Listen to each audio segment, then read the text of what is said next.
At HRBR, our patients are at the centre of everything we do. Yet, hair transplantation globally is generally an unregulated area, meaning anyone can set up a hair transplant clinic regardless of their qualifications or experience.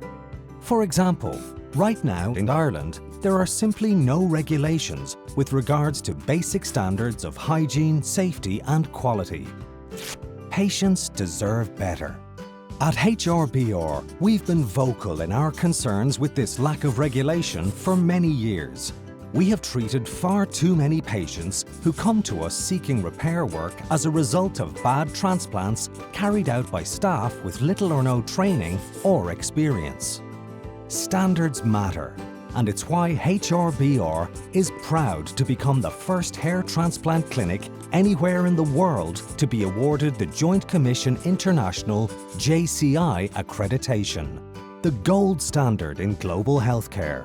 It's the healthcare equivalent of a Michelin star and a confirmation that HRBR has met the high standards of quality and safety that JCI set. With this recognition, we hope to continue to raise the standards of the hair transplant industry globally, and that repair services at our clinic become a thing of the past.